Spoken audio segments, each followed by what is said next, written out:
Hello, welcome, and Happy New Year. Today I'm going to talk about New Year's resolutions, goals, and intentions.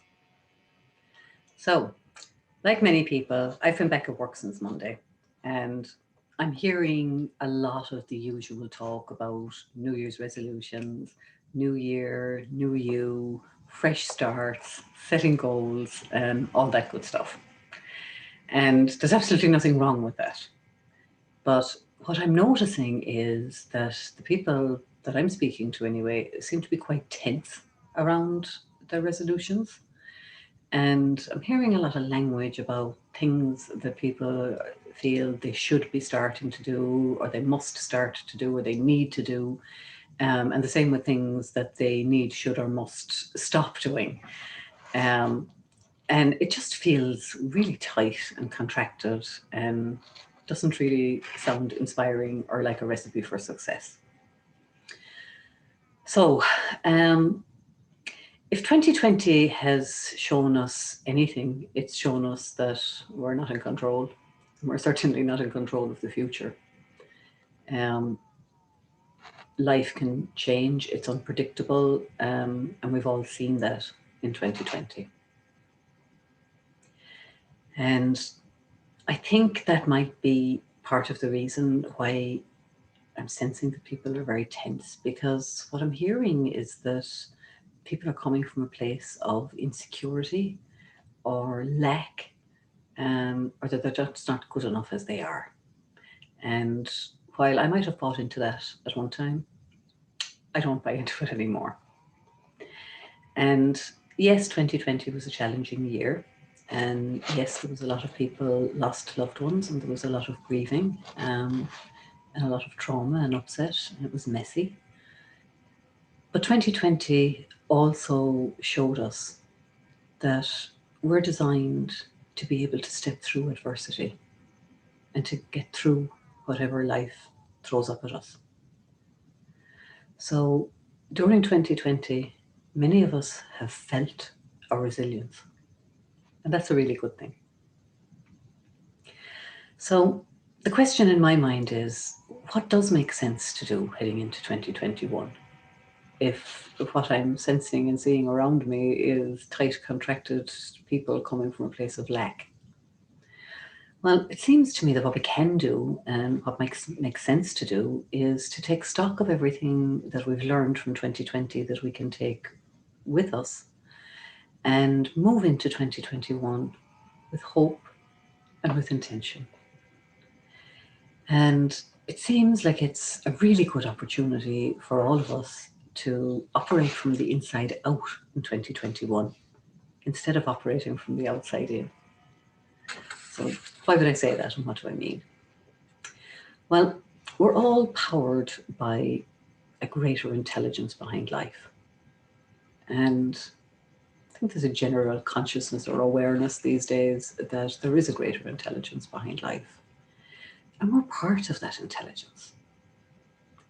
So, knowing that our potential, our creativity, our resilience, our agility, all those things that can serve us well in 2021, knowing that all of those things are already inside us and built into us and part of our design is a great reason to operate from the inside out. And it's also a great reason to operate with hope, because we can tap into all these innate inner resources that we have. Now, understanding how it operates and how to tap into it is, of course, key.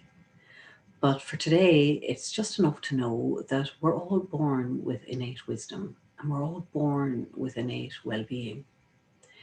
And, it's about realizing that the greater intelligence behind life is expressing itself through us. And I'm suggesting that we can go into 2021 being present, listening for the inner guidance and the nudges of what wants to be brought into fruition and wants to be expressed through us by that intelligence, and that we align ourselves with intentions that inspire us, and at the same time align ourselves with this greater intelligence so that we can co create. It's almost like a dance. Now, When I'm talking about intention, I'm not talking about grit, I'm not talking about willpower or discipline or anything like that. I used to be a great girl for if it's to be, it's up to me. But in my personal experience, what that brought me over a long period of time was burnout, physical, mental, emotional burnout. So I don't navigate my working life or any part of my life or my business in that way anymore. So, what I am talking about is a shift from personal willpower to aligning ourselves with this greater intelligence, aligning our intentions, as I said, with what makes our heart sing and with this intelligence, so that we can get into the flow of life and live life according to what's presented to us, so that we can be agile and flexible and go with the flow and adapt when we need to.